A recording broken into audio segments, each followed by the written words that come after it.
Assalamualaikum warahmatullahi wabarakatuh. Kali ini saya menjelaskan tentang kemoselektivitas. Ini merupakan salah satu materi pada mata kuliah kimia sintesis. Nah, tujuan sintesis ini apa sih? Tujuan sintesisnya adalah memperoleh sampel murni dari produk yang diinginkan dengan prosedur mudah dan efisien. Nah, dalam sintesis ini ada beberapa jalur yang perlu diperhatikan, yaitu ada 3 jalur. Yang pertama, jalur kemoselektivitas, regioselektivitas, dan yang ketiga adalah stereoselektivitas. Untuk jalur kedua dan ketiga ini sudah pernah saya jelaskan pada video penjelasan yang sebelumnya. Nah, kali ini saya akan bahas tentang kemoselektivitas. Nah, perbedaan ketiga jalur ini apa? Nah, kalau kemoselektivitas ini kita berfokus pada gugus fungsi mana yang akan kita reaksikan. Sedangkan kalau pada regioselektivitas kita berfokus pada daerah, regio kan daerah. Daerah C mana yang direaksikan, yang bereaksi. Sedangkan stereoselektivitas ini bagaimana dia bereaksi, nanti hubungannya dengan produk stereokimia, isomer stereo, isomer ruang biasanya. Nah, chemoselektivitas. What is chemoselectivity? Apa itu chemoselektivitas? Chemoselektivitas adalah pemilihan jalur reaksi berdasarkan reaktivitas salah satu gugus fungsional pada satu molekul awal sehingga dapat menghasilkan molekul target. Jadi misalkan dalam satu senyawa ini ada 2 gugus fungsi. Nah, chemoselektivitas itu adalah mempertimbangkan kita memilih gugus fungsi mana yang kita reaksikan.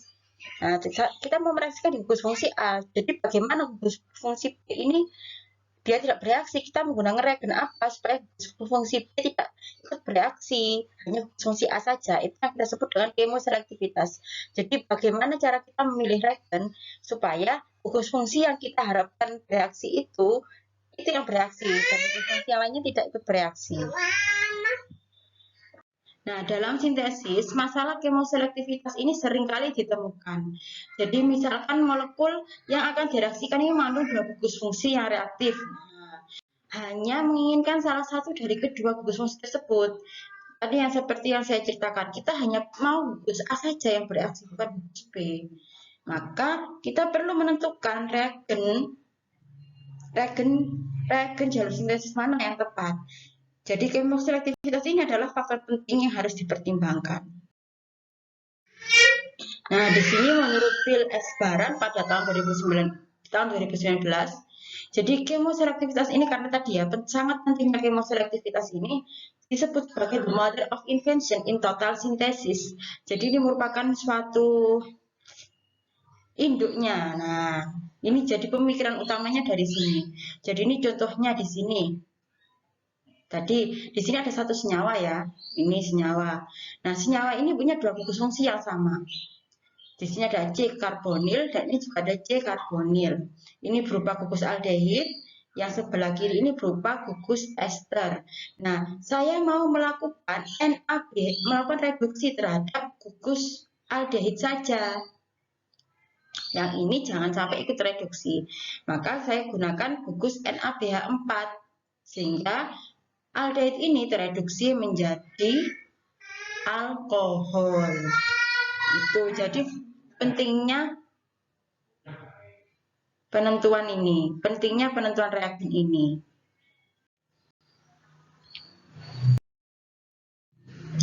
Nah, ini pengertian yang kedua, contoh yang kedua. Kemoselektivitas itu apa? Contoh di sini ada suatu benzena dengan gugus amina dan OH.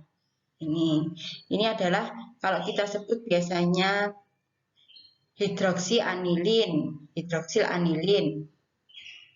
Nah, di sini direaksikan dengan asam asetat anhidrida, AC2O ini asam asetat anhidrida di sini. Maka ini akan menjadi dengan basa piridin. Ini bisa menjadi parasetamol. Nah, begitu juga dengan ini. Jadi ini reaksi ini, suatu senyawa ini, produk ini, kalau kita reaksikan dengan NaOH sama 2O ini juga akan menjadi parasetamol ini. Di sini bedanya, di sini ada gugus pelindungnya ini.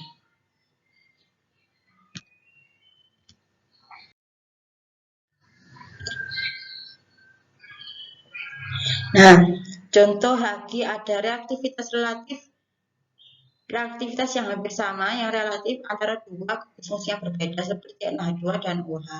Nah, saat kita ingin meraksikan NH2 atau OH, nah ini kalau misalkan kita mau reaksi asetilasi, memasukkan gugus asetil di sini, maka ada dua kemungkinan, asetil ini bisa masuk ke NH menjadi produk 2, atau asetil bisa masuk ke OH menjadi produk 3. Ini yang kita sebut dengan kemoselektivitas. Nih. Contoh yang kedua, reaksi dari salah satu dua grup gugus fungsi yang sama. Kita mungkin ingin untuk hanya membuat satu dari satu eter. Jadi ini contohnya ada dua gugus hidroksil. Satu sikloheksana yang punya dua gugus hidroksil. Maka kita ingin membuat etoksi, metoksi, eter. Salah satu saja yang kita reaksikan, yang salah satu yang kita metilasi. Nah, ini yang disebut dengan kemoselektivitas. Jadi dengan cara memilih salah satu. Jadi kalau ini ada dua kemungkinan kan, yang OH yang ini atau dua-duanya malah bereaksi. Nah, di sini kalau bagaimana caranya kita memilih yang ini, kalau yang salah satu aja, bagaimana caranya yang dua-dua itu yang bisa kita pelajari dalam kemoselektivitas. Nah, beberapa faktor reaksi yang melibatkan pendekatan kemoselektivitas, reaksi relatif dua gugus fungsi yang berbeda. Ini OH dengan NH2. Ini reaksi asetilasi, maka asetil ini akan masuk ke NH. Reaksi dari salah satu gugus yang identik, ini pembentukan eter ya, metilasi, bereaksikan pada dengan basa dan metil iodida. Ini akan terbentuk salah satunya. Reaksi dari suatu gugus yang dapat bereaksi lebih lanjut. Contohnya S2- direaksikan dengan alkil bromida, RBR itu alkil bromida.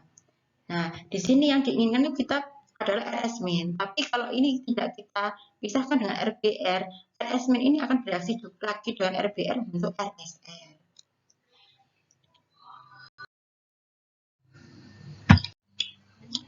Penuntun pertama pada kemoselektivitas ini adalah jika sebuah molekul terdiri dari dua gugus fungsi yang berbeda kereaktivitannya, maka gugus yang lebih reaktif selalu dapat direaksikan. Jadi kalau kereaktifannya sudah berbeda, maka gugus yang lebih reaktif bisa langsung direaksikan. Misalkan pada reaksi parasetamol, apabila terdapat dua gugus yang berbeda reaktivitasnya, maka gugus yang lebih reaktif akan lebih bereaksi terlebih dahulu. Misalkan COOH dengan OH. Nah, COH ini kan asam karboksilat, OH ini adalah gugus alkohol. Nah, pada larutan alkil pH lebih dari pH 10, kedua gugus akan terionisasi. Tetapi ion fenolat jauh lebih reaktif dibandingkan dengan ion karboksilat. Sehingga hanya ion fenol yang teralkilasi. Jadi, misalkan ini tadi contohnya ada dua gugus, keduanya bisa mengalami alkilasi. Tapi ion fenolat OH ini lebih mudah mengalami alkilasi, lebih reaktif daripada yang karboksilat. Yang kedua contohnya adalah parasetamol. Saat kita ingin mensintesis parasetamol, ini adalah struktur parasetamol, pasti yang pertama-tama kita lakukan adalah analisis diskoneksinya, retrosintesisnya. Kita analisa di sini, lihat parasetamol ini. Nah, sini kita lihat ada masuk ke arah CX ya. Nah, diskoneksi pada C dengan N, di sini diskoneksi. Sehingga NH ini menjadi NH2, yang ini nanti menjadi suatu senyawa aldehid ini, atau bisa menjadi suatu alkil halida asam ini kan seperti yang PKCl. Nah, setelah seperti ini NH2 ini, jadi kalau ketemu paralel diskoneksi, NH2 ini diubah gugus fungsinya terlebih dahulu menjadi NO2. Karena kalau kita langsung masukkan NH2 ke benzena itu tidak bisa, sehingga kita ubah terlebih dahulu menjadi NO2. Setelah itu dilakukan diskoneksi pada C dengan N, sehingga starting material yang diperoleh adalah fenol. Selanjutnya, nah ini sulit dimasukkan, sehingga perlu diganti menjadi NO2. Paling mudah dimasukkan di sisi ke benzena ya, melalui reaksi nitrasi. Nah, sintesisnya fenol, kita reaksikan reaksi nitrasi pada senyawa benzena, yaitu menggunakan reagen HNO3 dengan H2SO4. Ini ada di video penjelasan tentang reaksi senyawa aromatik. Nah, setelah itu HNO3 ini, dari HNO3, NO2 ini akan masuk ke benzena, menggantikan H. Jadi masuk pada posisi para, karena OH ini adalah pengarah orto dan para. Jadi kita masuknya NO2 akan masuk pada posisi para. Nah, setelah itu dilakukan reaksi reduksi NO2 dan OH ini sama-sama bisa tereduksi, tapi lebih reaktif NO2 daripada OH, sehingga otomatis saat kita reaksikan dengan H2 dan PD, nanti yang mengalami reduksi adalah NO2 saja. Di sini sudah terlihat kemoselektivitasnya. Jadi kemoselektivitasnya H2 dan PD ini hanya bereaksi dengan NO2, reaksi reduksi atau hidrogenasi, menjadi NO2 menjadi NH2. Nah, kemoselektivitas yang selanjutnya adalah asetilasi, pemasukan gugus asetil COCH3. Nah, di sini ada NH2 dengan OH. Sama-sama ada dua gugus fungsi, tapi lebih reaktif yang NH2 di sini. Nah, NH2 ini lebih reaktif untuk menerima gugus asetil. Di sini sehingga terjadi asetilasi masuk menjadi seperti ini. Ini gugus asetilnya. Direaksikan dengan apa? Ini anhidrida asetat. Jadi ada pilihan, bisa direaksikan dengan anhidrida asetat atau bisa juga direaksikan dengan halida, klorida, asam klorida, bisa juga dengan senyawa turunan asam pargosilat yang lainnya yang reaktivitasnya lebih tinggi daripada amida. Ini bisa dilihat kenapa kok milih Ag2O, ini bisa dilihat pada bab pada bab diskoneksi satu gugus fungsi. Nah, analgesik paracetamol merupakan senyawa amida sederhana, sehingga sudah seharusnya senyawa ini mudah diperoleh dengan reaksi asetilasi para aminofenol. Dalam reaksi ini dipertahankan fenol tidak terionisasi, sehingga NH2 akan menjadi lebih reaktif dibandingkan OH. Di sini reaksi yang terjadi jika tidak melalui IGF. Nah, ini jika tidak melalui IGF cukup, karena kan para aminofenol itu sudah senyawa yang umum ya, yang bisa kita beli di industri. Jadi kita mulai dari para aminofenol. Di sini direaksikan dengan NaOH. Nah, NaOH ini untuk mempertahankan supaya OH ini tidak bereaksi asetilasi, sehingga yang bereaksi hanya NH2 di sini. Jadi setelah itu direaksikan dengan anhidrida asetat. Nah, karena ini O-, maka yang bereaksi cuma ini saja. Sebenarnya, jadi kemoselektivitasnya ini ada 3 jenis produk yang dihasilkan, tapi karena reaksi ini berlangsung pada suasana basah, sehingga OH ini lebih bermuatan O negatif, sehingga membuatnya kurang reaktif untuk mengalami asetilasi, sehingga nanti produk mayornya adalah yang sebelah kanan ini. Yang sebelah kiri ini adalah produk minor, karena nanti OH-nya pada posisi basa itu hanya terbentuk O yang ini, umin ini, sehingga terbentuk produk paracetamol. Yang ini kedua ini nanti jadi pengontrol, cuma berapa persen base-nya. Nah, selanjutnya penuntun yang kedua adalah ketika suatu gugus fungsi dapat bereaksi 2 kali. Material awal dari produk pertama akan bersaing bereaksi dengan reagen. Reaksi ini berhasil jika produk pertama kurang reaktif dari material awal. Jadi ketika suatu gugus fungsi dapat bereaksi 2 kali, biasanya ini gugus fungsi karboksil, karbonil, C karbonil atau C karboksil, bisa bereaksi 2 kali. Material awal dan produk pertama akan bersaing bereaksi dengan reagen. Langsung saja kita contohnya ya. Contoh, kita mau menghasilkan senyawa 5 target molekulnya. Ini merupakan senyawa turunan asam karboksilat. Nah, di sini terjadi pemutusan pada CC di sini. Pada CO, maaf ini CO. Nah, sehingga ini bentuk suatu senyawa alkohol, yang satunya adalah COCl2. Ini. Nah, cara mensintesisnya berarti ini reaksi esterifikasi ya sebenarnya. Jadi di sini alkohol, benzoil alkohol ini direaksikan dengan COCl2 pada suasana asam akan membentuk suatu senyawa 5, molekul 5. Penuntun yang ketiga, jika kita ingin mereaksikan suatu molekul yang memiliki 2 gugus fungsi yang kurang reaktif, atau jika hasil reaksi adalah sebagai gugus fungsi yang reaktif dan lebih reaktif daripada starting material, maka kita harus melindungi reaksi yang tidak dilindungi. Nah, ini kita perlu menggunakan gugus pelindung. Berarti kalau misalkan mau mereaksikan 2 gugus fungsi yang kurang reaktif, sama-sama kurang reaktifnya.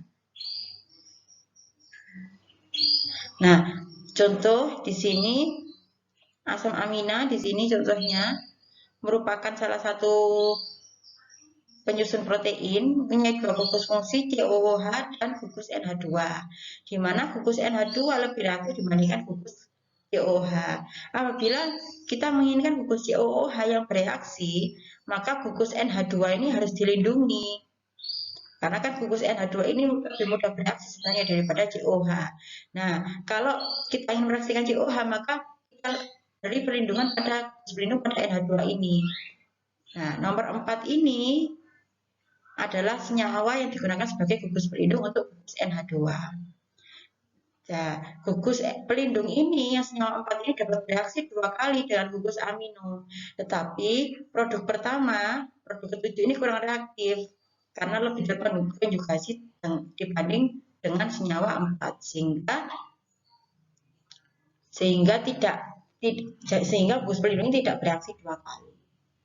Itu yang dimaksud dengan skema selektivitas penuntun yang ketiga. Ya, jadi ada gugus pelindung. Untuk gugus pelindung nanti, gugus pelindung itu apa Bu? Itu nanti akan dijelaskan pada video yang lainnya.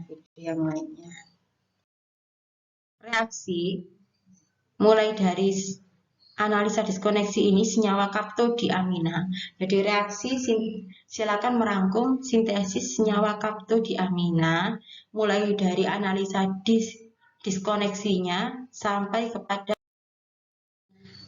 gambarnya. Jangan diisi angka, tapi silakan diisi gambar strukturnya. Silakan merangkum, ditulis tangan. Dan nanti link pengumpulannya akan saya bagikan melalui grup WA. Nah, ini penuntun yang keempat pada kemoselektivitas adalah satu dari gugus fungsi yang identik kemungkinan bereaksi jika produk tersebut kurang reaktif daripada material awal. Contoh reduksi sebagian dari metadinitrobenzen. Reduksi meliputi penerimaan elektron dari agen reduksi. Produk tersebut hanya memiliki 1 elektron yang diterima pada gugus nitro dan direduksi lebih lambat dari material awal. Ini contohnya kalau salah satu dari 2 gugus fungsi identik, kemungkinan bereaksi jika produk tersebut kurang reaktif daripada material awal. Jadi analisinya ini misalkan sintesis senyawa diazo. Senyawa diazo itu jadinya ada NN ikatan rangkap ini senyawa diazo. Di sini kita diskoneksi di sini Nah, didiskoneksi sehingga terbentuk dua senyawa, yaitu senyawa nomor 18 dan nomor 19. Nah, senyawa nomor 18 ini selanjutnya didiskoneksi lagi di sini. Sehingga terbentuk senyawa nomor 20. Senyawa nomor 20 ini sering terdapat banyak terdapat di pasaran. Nah, selanjutnya untuk yang senyawa nomor 19.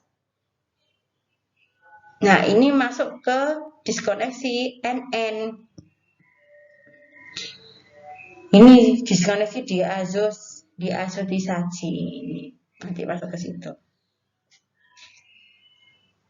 Nah, sintesisnya ini nanti terakhir kan nanti starting materialnya adalah nitrobenzena. Nah, nitrobenzena ini mengalami reaksi nitrasi sehingga terbentuk metadinitrobenzen. Ya kan, meta posisinya sama juga seperti yang ini. Tapi sebenarnya ini masih NO2 ya. Selanjutnya kita reaksikan, karena kan ini kita mau mereduksi NO2. Nah, karena ini dua-duanya NO2 tapi kita hanya mau mereduksi salah satu, maka kita reaksikan dengan NaHF. Jangan direaksikan dengan LiAlH4, karena kalau dengan LiAlH4 nanti kedua nitro ini akan tereduksi. Jadi NaHS dengan pelarut metanol nanti akan terjadi reduksi hanya pada salah satu sisi NO2 sehingga akan terbentuk metanitroanilin di sini. Nah, setelah terbentuk nomor 16 di sini, maka nomor 16 ini, senyawa nomor 16 ini direaksikan dengan HNO2 sehingga NH2 ini akan menjadi suatu ion diazo N2+ nomor 19 di sini. Nah, yang nomor 20, senyawa nomor 20 ini kita reaksikan dengan H2SO4. H2SO4 berasap. Ini namanya reaksi sulfonasi sehingga terbentuk senyawa nomor 18 di sini. Terjadi sulfonasi. Nah, selanjutnya dari senyawa nomor 18 dan 19 ini kita lakukan diazokopling, reaksi diazokopling. Terbentuklah target molekul 17.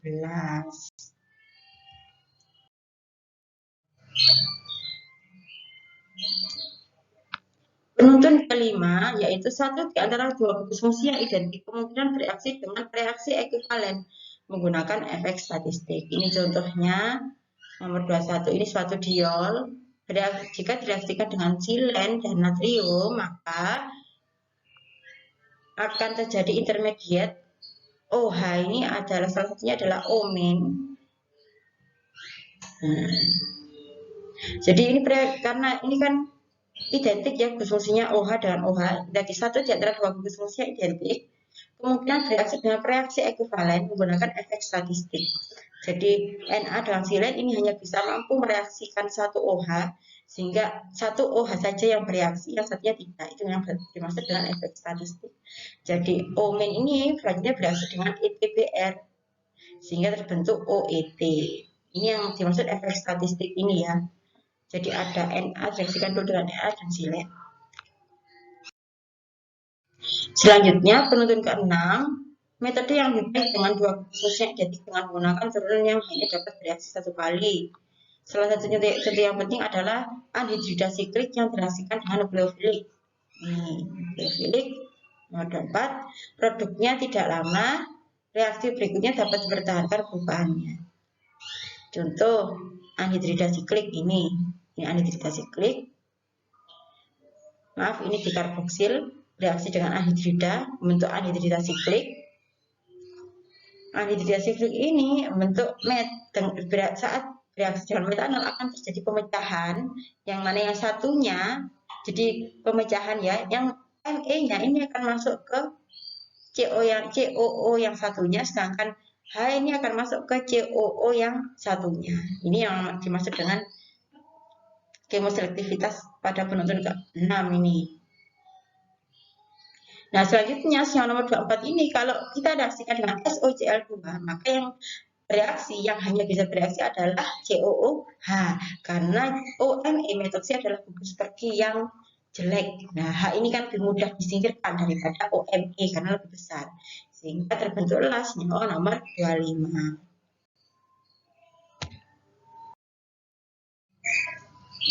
Nah, penuntun ketujuh, ketika dua gugus mirip tapi tidak identik, sebagaimana pada senyawa 27 dan 28, maka kita harus berusaha untuk menghindari salah satunya bereaksi. Misalkan di sini, nomor 27. Nah, ini harus dihindari mereaksikan dengan basa dan MEI. Ini harus menghindari salah satunya bereaksi.